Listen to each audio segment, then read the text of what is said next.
We got some great new female characters. To have this new blood in the bunkhouse and to have these new actors. We're gasoline on their fire. Hey! That energy is evolving the characters and certainly in the relationships. There were a million things that made me want to be on this show. What's your name? Teeter. What's that? Teeter is a character that you just can't prepare for. She has the role of the season in my mind. The first day, man, she knocked it out of the park. I was a big fan of Taylor. He's really got his finger on the pulse of something that's deeply American. Jennifer. What's up? How are you? I'm fine. Turn your video on. Oh, I'm really good at technology. Me too. There she is. How's it going? It's going really well. Now I'm talking to you. I'm so thrilled to speak to you this morning. Good, I'm thrilled to speak to you too. I mean, besides the fact that I was looking forward to this interview, you know, with quarantine, yeah. I'm thrilled to see a person. Oh yeah, me too. I've been locked up for 5 months, but I went on vacation, believe it or not, last week to Yellowstone. My first time to Yellowstone. A buddy of mine, Tony Toscano, his family has a cabin up there. So I went fishing. I went to Old Faithful. And I'm telling you, when you watch the TV show, it doesn't do it just to see it in person. I mean, the entire trip, I thought I was on the Dutton Ranch, you know?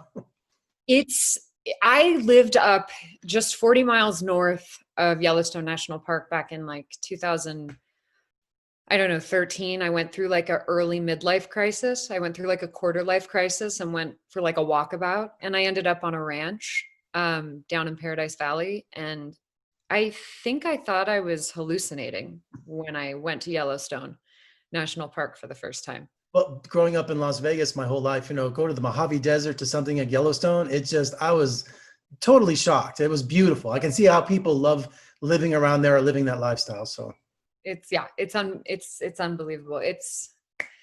I always feel like I'm going to get in trouble when I say this, but Montana is my favorite state. Oh, sorry, California. I agree with you too. California I love too. Yeah. And I have to start out. I interviewed Christopher a few years ago for Zombies, you know, the Scouts Guide to the Zombie Apocalypse. And I'm going to tell him, like I'm going to tell you, how much your dad meant to me growing up. You know, I'm Generation X, so I was 10 years old. I never missed Little House on the Prairie. I never missed Highway to Heaven. I even went opening weekend to see Samson. You know, I remember. Oh, no way. I remember that vividly, you know, so I'm a Michael Landon fanatic. I was too young for Bonanza, caught that later, but there's not a childhood memory without having Michael Landon in it. So, and I understand you were in Highway to Heaven when you were 5 years old too? Yeah, I was in Highway to Heaven when I was 5. I think Little House was done by the time I was born. And I watched Highway while he was alive, but after he died when I was 7, Little House was, I'm going to get emotional. Ooh, hello. It was on in the morning, so I would, you know, watch it before school.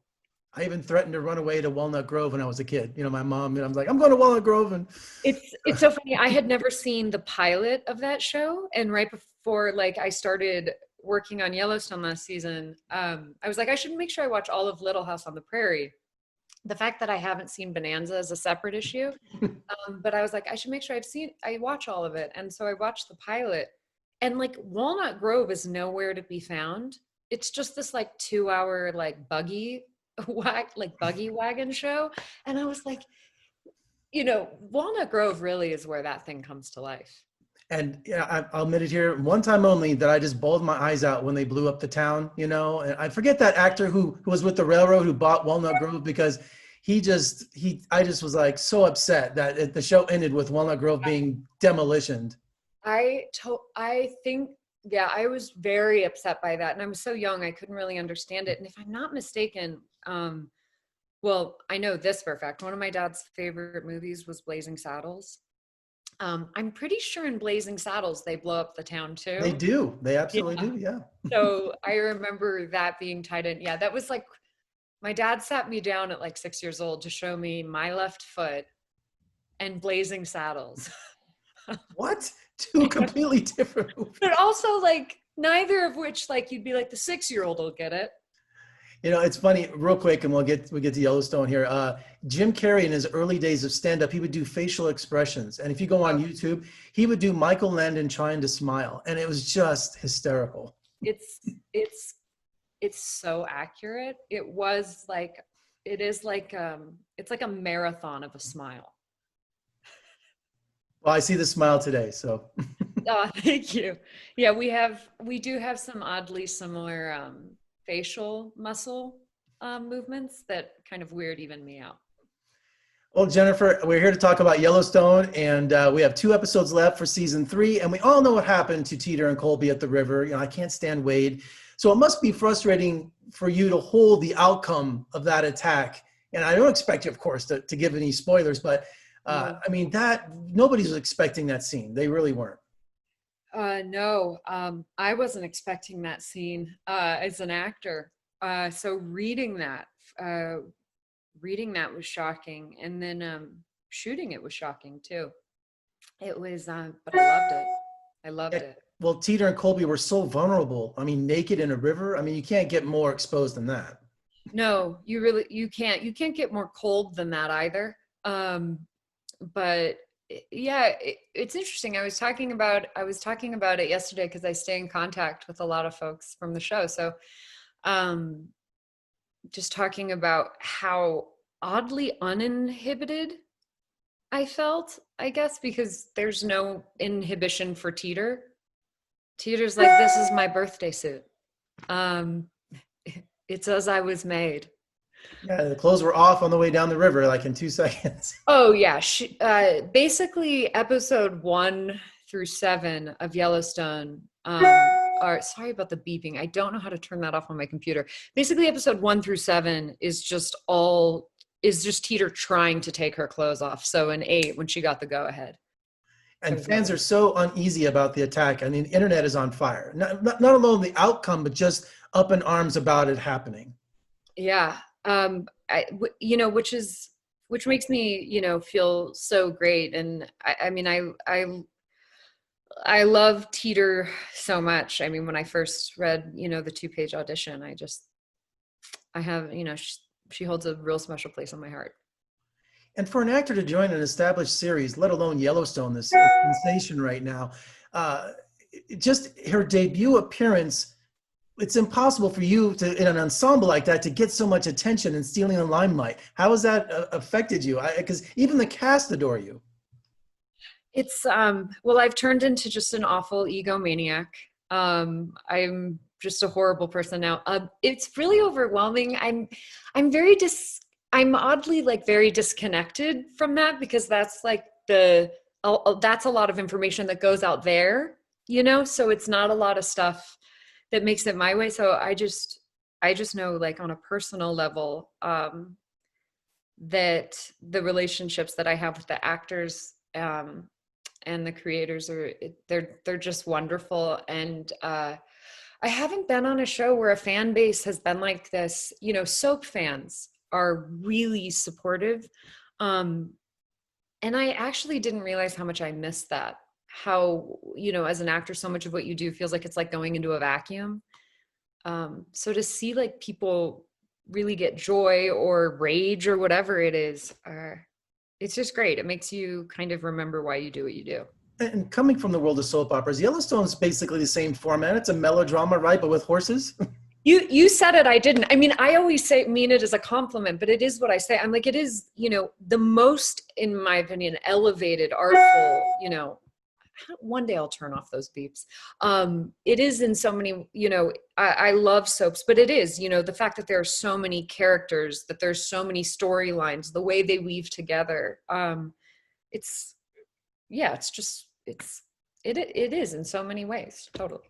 And how did the script describe Teeter? Just say ugly and mean, and how did you bring your own to the character? Because it probably didn't say, because no one can understand a damn word you're saying on the show. And I think that's hysterical. So what did it say in the script versus what you interpreted? If I did any interpretation, it is still unknown to me. I really did exactly what Taylor said. It is written phonetically. So there's not a lot of room for negotiation. And we played around with how strong the accent would be. I was afraid, so I kept pulling it back, and they were like, lean in. Taylor called me after I got the job. I thought I tanked the audition, but Taylor called me after I got it. And He told me it was a composite of somebody he knew, and the character from Usual Suspects that mumbles throughout the whole film and you never really understand what he says. But I mean, Taylor writes everything so musically. I really just do what's on the page. That being said, it was not in the sides. I had no scripts, but I knew that Teeter was going to be involved with Colby. I knew it. And I think it's weird. There have been things where Taylor's imagination and my imagination seem to be in some kind of unspoken simpatico, which usually means it's the right fit. And take me through the scene fighting the biker gang. That was so exciting, and you got your moment right there. Got a clock in the face, and I'm sure the actors were cool too, but they sure looked the part. The casting's incredible. John Papsadera, I bow down to him because he's given me my 2 coolest jobs. I owe him a lot of alcohol. That was my favorite day. I think that was my favorite day on set. And Jason Rodriguez, J-Rod, is just such a great stunt coordinator. It was amazing how fast we learned that. And actually, a few days ago, I found out that those fight moves that I did between, there was the arm bite and the body slam, they were based on a fight that Taylor had seen with this girl that Teeter is based on. So move for move, that's where those came from. That's some good research right there for a character, huh? It's awesome. I have not met her. I didn't know that she was available for me to meet at the time. One day, I hope, just for fun. And Teeter doesn't wear a cowboy hat, just a ball cap. What's up with that? Is that your decision? Whose decision was that? I wore a baseball cap in to the audition. And so, yeah, Taylor was like, the baseball cap, everything, it's perfect. It's just what I saw. I looked online a lot. I know the idea of a cowboy as a cowboy hat and all of that. But when I was really doing research on probably the life that Teeter lived and where she came from, she's wearing a baseball cap. I interviewed Denham Richards last week, and he had nothing but great things to say about you. And you guys have great chemistry together. So unfortunately, we're left on a cliffhanger with your guys' demise, maybe, or future. It was an awful way to end it, but he had really nice things to say about you. He's just an angel and just such an awesome guy. I mean, not only as an actor, but just what he strives for in his life and the discipline he has. And, there was a lot of stuff that could make either one of us uncomfortable shooting some of these scenes. I mean, I'm basically sexually harassing him. So, we definitely had conversations I'm like, it's kind of the gender role reversal where I'm like, are you okay with this? He's just a gentleman and a lovely guy. And I adore him. And do you have a favorite bunkhouse story? Because you can't be around all those guys, 12 hours a day and not come up with a favorite story from the bunkhouse, which, by the way, you guys are turning upside down on the show, by the way. Yeah, it's so you mean while we're on set or off set? Yeah, I mean, just something that happened and you're like, oh, or, did you learn how to rope or, go to horse boot camp or it's just something? Yeah, for sure. For the roping, we totally did roping and horse riding. There was a lot of, one day I will post the videos of me practicing my rope in my hotel room from last season with a lot of beeps because there's a lot of expletives. Roping and cowboy camp. I mean, there's some other stories, but I don't know if we can save them for next time. Yeah, let me get my brain in order around those and figure out what I can say. And finally today, tell me about meeting the big man himself. I'm sure you've met Kevin Costner. Tell me about that encounter and how happy is he with your character on Yellowstone? Because I assume other than Taylor, the buck stops with him. I hope he likes Teeter. I have no idea. We saw each other, we see each other early on. And when we go to work, we go to work. He's just so awesome. I mean, my embarrassing story is that my first day shooting with him was the rooftop scene. And of course, for that rooftop was so high. So my wonderful stunt double, Lindy Gorham, got on top of there. And then we shot all my stuff, you know, from a roof that's like 6 feet off the ground. And we saved my stuff for the end of the day. And they're about to do like all my coverage as I talk to like bean bags with names written on them to be the different people. And so no actors are needed. And he's walking off to get in the car. And I'm really like nervous around him. And he looks at me far off and he gives me a thumbs up, you know, like Katharine Hepburn did that to like Jane Fonda and like on Golden Pond. And instead of looking back at him and being like, thanks, man, I like panicked and I started like doing this weird gyrating dance on the roof and like sticking my tongue out. And I just saw him be like, why? And then he got in his car and left. So it's good. He's an intense guy. I've interviewed him over the years, and even for season 2, I was in LA and I was nervous, you know, because he comes across as a very intense person. So I guess unless you know him like you do, where he can have a good time, but it seems like he's just thinking all the time. Well, he is, because he's like, you know, he's acting and like maybe creating some other movie in his mind at the same time, but he is mellow. He does keep a mellow. When he would hang out, you know, in between takes as we would go, he's really mellow. He's a great storyteller, you know. It's our own nerves, because we're like, he's Robin Hood. Absolutely.